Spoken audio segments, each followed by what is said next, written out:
All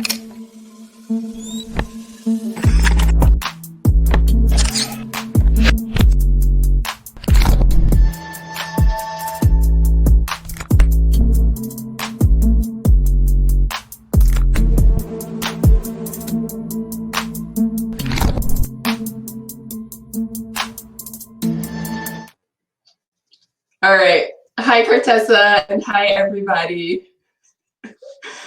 Hi So everyone. tonight's tonight's episode was supposed to be live, but I was having some internet Yeah. issues, so we're doing a recording, trying to remember what we said on the live.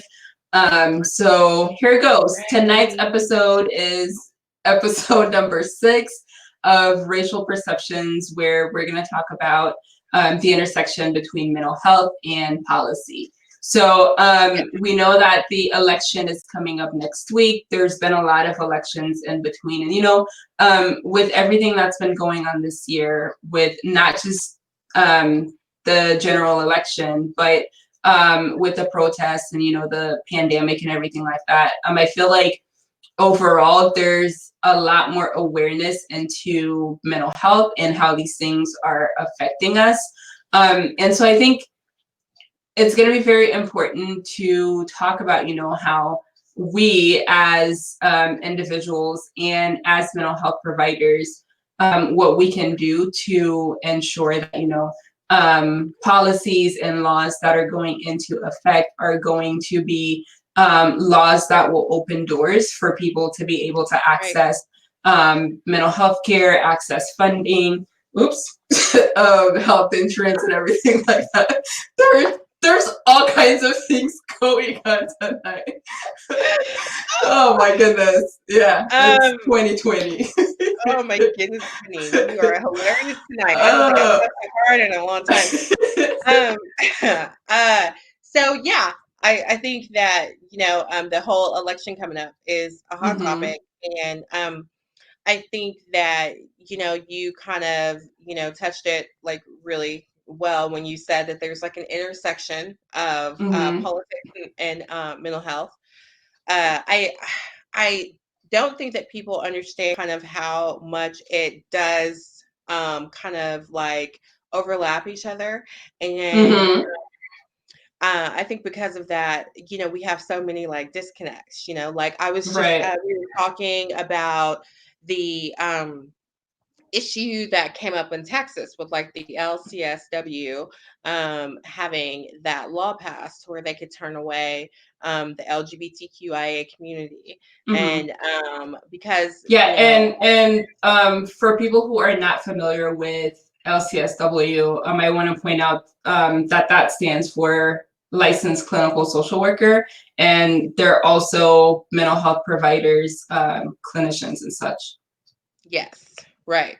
They also have the biggest, which I learned this about 8 years ago. They also have the biggest lobbying base Yeah. in Washington, D.C. in regards to uh, even bigger than psychologists, like in Mm-hmm. regards to like funding and lobbying abilities in Washington D.C. So they have a lot of Mm-hmm. representation, and because of that, they are afforded the opportunity to put themselves in situations to treat certain populations Right. that other clinicians don't aren't necessarily closed off from, but Mm-hmm. just don't have the same type of opportunity.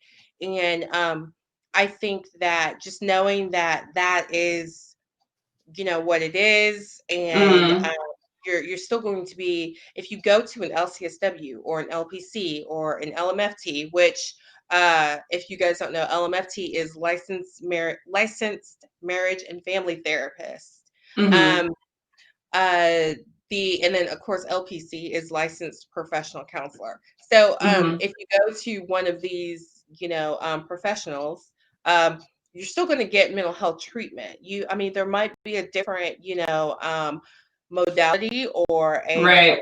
process in which you are treated, but there's the same chance that you could go to a LPC and then go to another LPC and then have two different Right. strategic approaches. So Mm-hmm. um, I think that just knowing in itself that LCSW is afforded those opportunities, on lobbying ability and political Mm-hmm. stance, kind of like solely, um, then I think that it just supports, us in the mental health field, that we need to Mm-hmm. be more active with the vote, Right. and Right.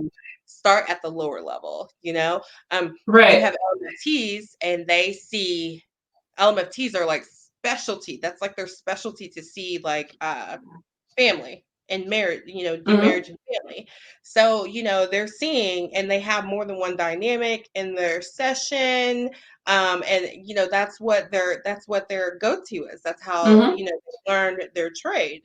So you could have a person in LMFT that could greatly benefit, a family that has, the head household is suffering from like PTSD, Right. or, you know, um, lost their job, or is just recently separated from the army. Like, you would have a great opportunity to have some really good treatment there. Mm-hmm. And so I think it's really important to kind of get, they've recently just got paneled with Blue Cross and Blue Shield in Oklahoma, and I know that was like a Mm-hmm. big step for them to be able to build that. Right. Um, but their lobbying base is a lot smaller than the LCSW.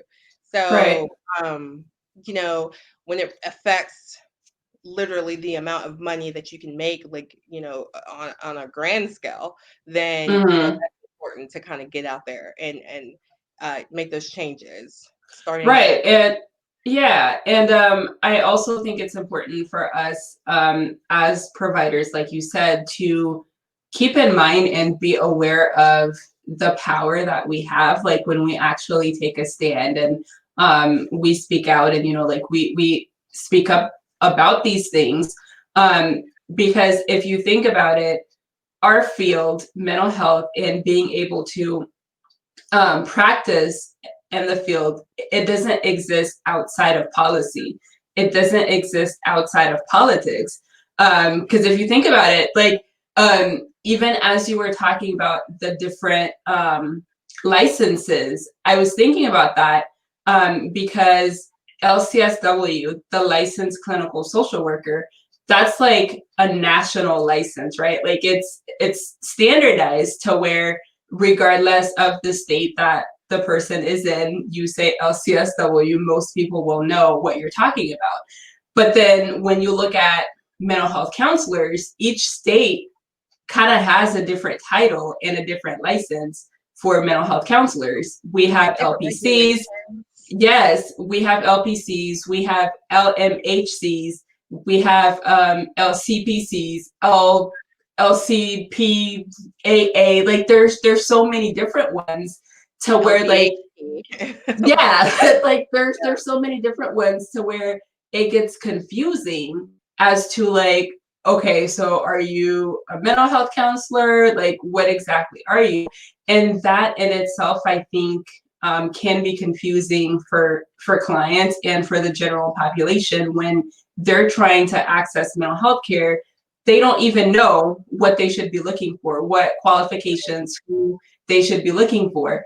If you look at, MDs and RNs and like other providers within the medical field, like it's a pre- it's pretty standardized. Like Yeah, everyone knows what an MD is.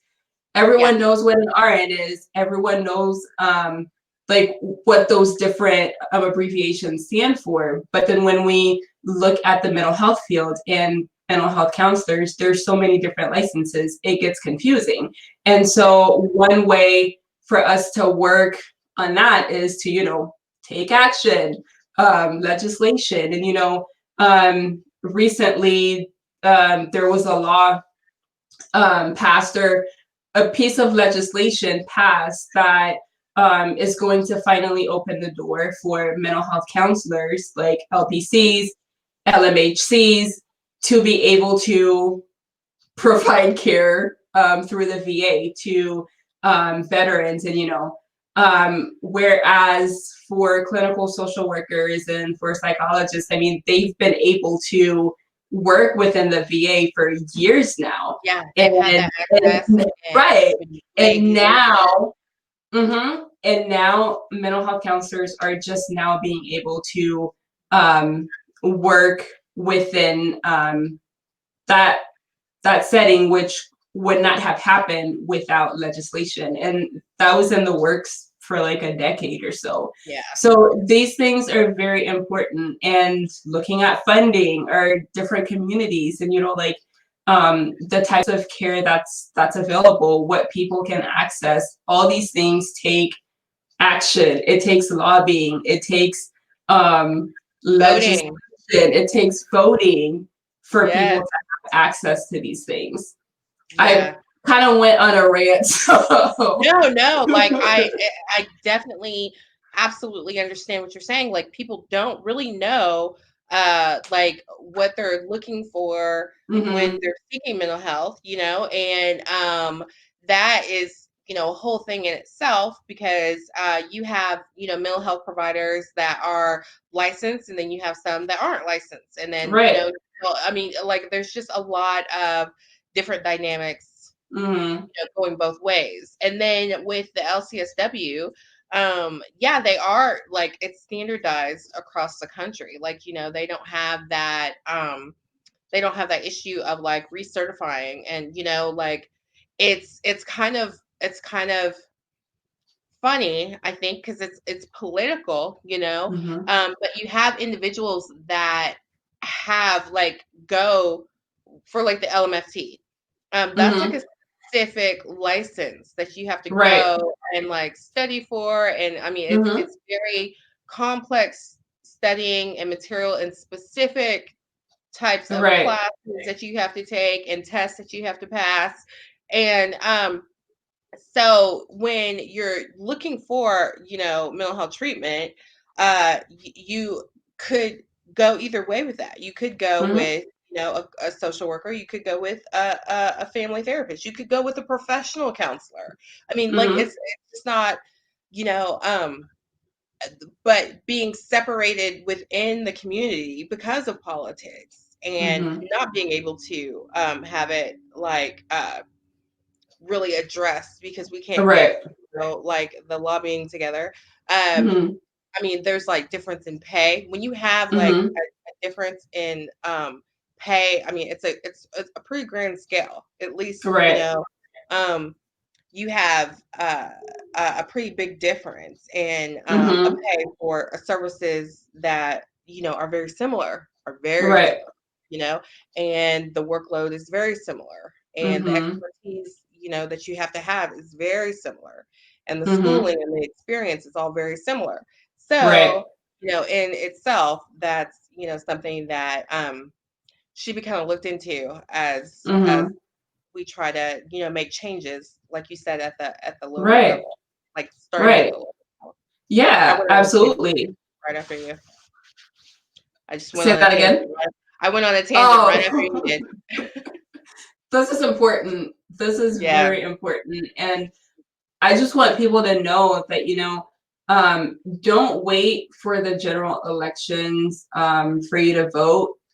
Vote in every election if you can. Start at the community level yeah, because it's going to be very important. And you said something earlier, Kartesa, when we were talking. You mentioned how, um, collectively, especially within the Black community, the people that we vote for and the policies that we vote for, they have an impact on our mental health. And yeah, so that was very good, the way that you said it. And yeah, I just feel like, it is so important. Like, we have to understand that the change starts within us. It starts with us and our communities at the community level. We have to start there. We really do.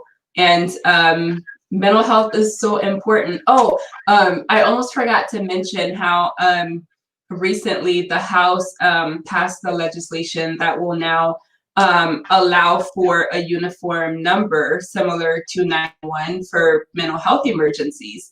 And so, this is huge. And yeah, this goes to my point about how mental health in this field and, like healthcare, it really doesn't exist outside of policy and outside Right. of politics, because they're so very much intertwined.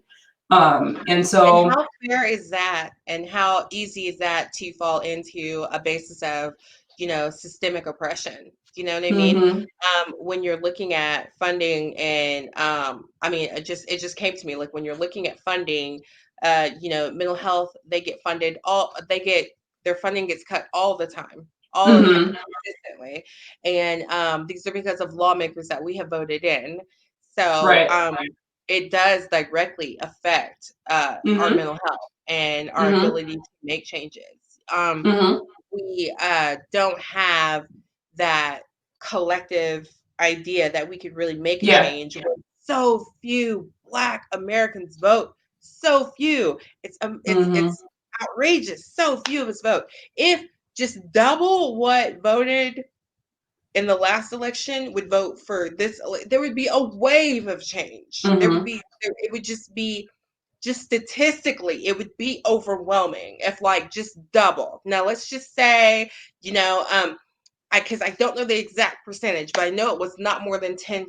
So if, let's just say if 20% of the African American or the Black population voted, there would be a monumental wave of difference there. And mm-hmm, so we can address things like our mental health and right, law enforcement reform and, like systemic, other things are, that oppress us systemically, taxes, wealth mm-hmm, distribution. I mean, like these are all things that affect our mental health that we don't have a handle on because we're not voting. right, We're not healthcare, voting. and even Healthcare. just looking at this year and how this pandemic has disproportionately affected Black and communities of color. I mean, these things are huge, and when you think about it, it comes down to your mental health. I mean, increased anxiety, increased depression, increased all these different things that affect their mental health, and they, in turn affect our physical health as well. So those things are very, very important. Before we end the video, I do want to ask you, Kartesa, you posted recently about your desire and your thoughts to run for senator, which I think would be amazing if you were to do Yes, that. like I've really been putting some thought into it, and I've been looking at the local. Yes, oh my gosh, let me tell you about that. I've been looking at Yeah. the local offices that will be open Hmm.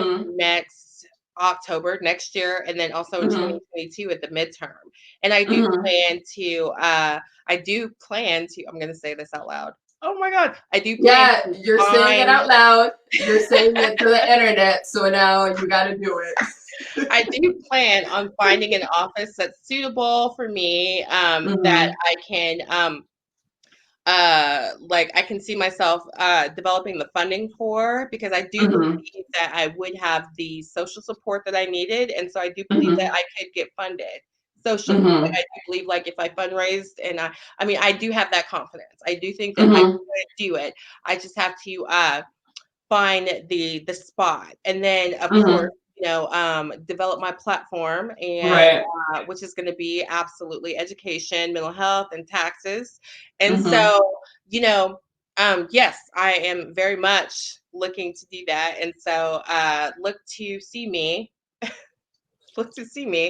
Yeah. somewhere on someone's ballot. So Yeah, I think that's amazing that you're thinking about it and starting to plan that, because again, when we're talking about change, we've talked about we have this to start with on ourselves. on pretty much every episode of the series. We've talked about how we have to start with us. Like the change has to start with us. So seeing you putting it out there, and being like, hey, I want to do this because I want to change my community and change, things for different populations and stuff.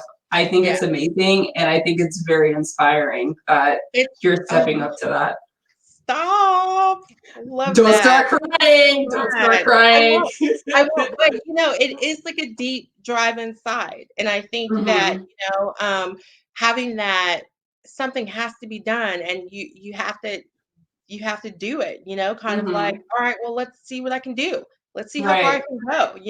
And doing, getting into mental health, becoming licensed as a counselor, that Mhm. was great. And I really kind of got like into politics again. I was very into politics when I was younger. And then so I kind of Mhm. got away from that. And then getting back like interested in politics again, I feel like, with my background and the education that I Mhm. got with studying psychology and becoming a licensed Mhm. mental health professional, it's really put me in a different place to Yeah. where I would be a better servant to the people Mhm. of the community that I served. So Mhm. I'm willing to do that, and I'm willing to put myself to service and to see, Mhm. how far we can go. Mhm. Mhm. I think that's great. And I think you have everything to make it happen. You have what it takes. And I sure hope so, because we're gonna go. I I wouldn't be surprised. I would not be surprised to, hear about years from now how you came up with different bills and enacted different laws and everything like that that will make a change in mental health and in the Black community and all these different things. So Yeah. I believe in you, and I definitely think you It's can do like that. it. Saying from the civil rights leader, like, if not now, when? And if not Right, who? Or if not you, who? You know? right. So I love that saying. I say it all the time to myself, and so I really appreciate your Right. support, and you've been such a great a friend and a great colleague, and like I just really think that you're just the bee's knees as well. Like Well, thank you, and don't make me cry. Come on. no, I'm not. I'm not. I just think like there's been, I mean, but seriously, like if we want to be Mhm. like seriously, there's been times where I've been like, I have no idea what's going on right now. And then you've been Mhm. like, all right, well, let's just research it. Or you've been that Mhm. logical, person. And I think that comes with a different type of intelligence that I like absolutely respect. And I Mhm. thank you for because Well, thank you.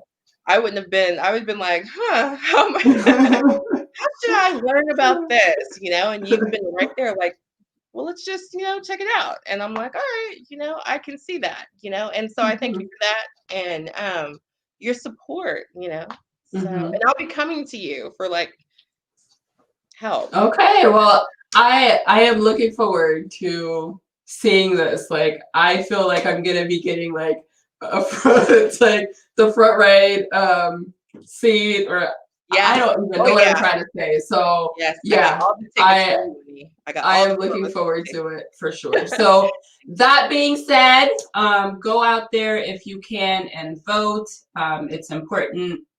Let your voice be heard.